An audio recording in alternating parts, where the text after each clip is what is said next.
Without Kyrie, they function better as a unit. So Kyrie's excellence has to be so much better that it compensates for the decreased production from the entire unit. There's no way around it. You got to point at him. I thought he was going to compensate for it. He hasn't done it so far. I would appreciate if you do not interrupt me with my response about this, because I'm going to be the one that takes heat for this, not you. Shoot. On a national level. But let me be very, very clear. If you're talking about this series, I got no argument for you, because I expected Kyrie Irving to be a hell of a lot better than somebody who's shooting less than 40% from the field and 24% from three-point range. That is awful. Kyrie Irving has not delivered the way I anticipated he would deliver for this series. But for the season, my attention is focused on two people, Brad Stevens and Danny Ainge. I'm not letting them off the hook. Brad Stevens, I'm incredibly fond of him, bright young coach, but the bottom line is what he did to start out this season and what Danny Ainge did, because I can't believe that Brad Stevens did it on his own, considering the magician that Danny Ainge has proven to be as an executive. Danny Ainge definitely had a part to do with Gordon Hayward being inserted in that starting lineup. Now, I want everybody to understand where I'm coming from here. Gordon Hayward started at Butler. He played for Brad Stevens. Brad Stevens is his guy. That's his boy, all right? You're Danny Ainge. You go out, you give Gordon Hayward $130 million, okay? It's the nastiest injury, one of the nastiest injuries that I've ever seen that he suffered. It would be one thing, Max, where players, young players with egos, simply think they're better than you. If you talk to Steven Jackson, who used to play with the Spurs, he thought he was better than Manu Ginobili and that Popovich played favorite, stuff like that. You can talk with that about him one day. But neither of them were injured. That's just competitive fervor going on. In the case of Gordon Hayward, he clearly was not healthy. He clearly was not ready. He clearly was somebody that did not belong on the basketball court, arguably, and damn sure did not belong in the starting lineup. You are fresh off an Eastern Conference Finals berth, Game 7, 48 minutes away from an NBA championship, trip to the NBA Finals, rather. And the next season, this man is starting ahead of you. I was in the Boston Celtics locker room weeks ago before the regular season had ended when they played Philadelphia. To tell you that Jason Tatum looked absolutely depressed about being a Boston Celtic. I didn't talk to him. I'm just talking about how he looked. It was so sad to see him when you compare that to how he looked a year ago. Jaylen Brown, a professional, didn't talk to them about this, but looking at them and how down they were, they couldn't wait for the season to be over because that's how bad things had gotten. Where does that come from?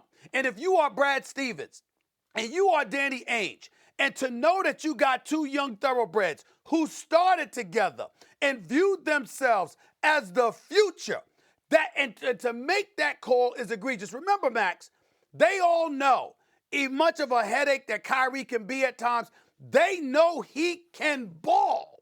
In the case of Gordon Hayward, strictly because of his injury, you knew he couldn't.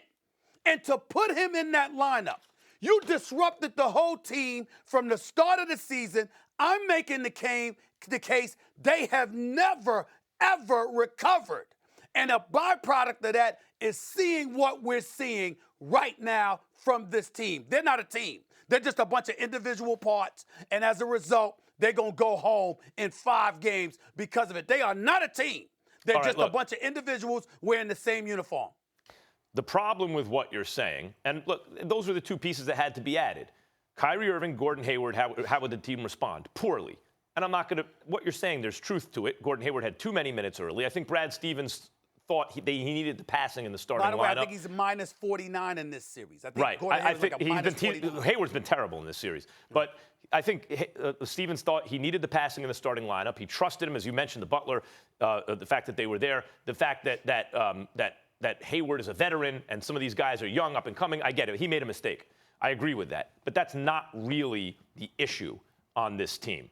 The real issue on this team, however the players think that, they feel about it, my problem with your position is you have a religious point of view about it. In other words, an undisprovable hypothesis. I won't be able to prove you wrong, and I'll show you what I mean. There's going to be a good test case to see who's right about this, you or me.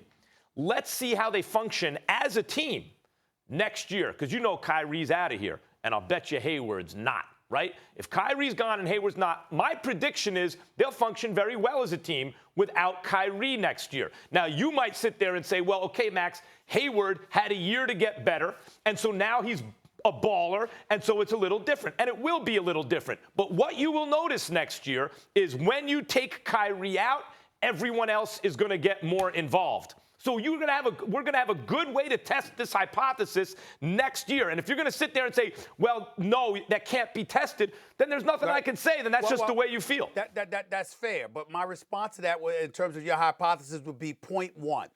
They couldn't give Gordon Hayward away for a box of cookies right now. Not right now. I disagree with that. They could, not right now. I said not right now. Listen, I like him as a player when healthy. I'm not questioning anything about Gordon Hayward. It's only because of his injury. But they couldn't give him away for a box of cookies right now. Right. They've got, and the dollars, you can appreciate that, the low value of play compared to the dollars that it would cost you. You couldn't give him away for a box of cookies right now. That's number one. Number two, and more importantly, Max, last point. You're talking about how they'll be better and what have you. What I'm saying to you is this. You look at these guys. The whole premise of my argument is that somebody that clearly wasn't ready was put into play at the expense of two dudes who were. And you messed them up. Right, so they could be better next year. But look what happened. They could be better next year. But what did you do to them now? You're also making an argument about this entire season. We're talking about this series. Where's Kyrie? Like, he's not playing well enough to make up for that. That's what Aaron Rodgers was asking Paul Pierce. I have no defense for Kyrie in this series. Trolling the truth a little bit on that one.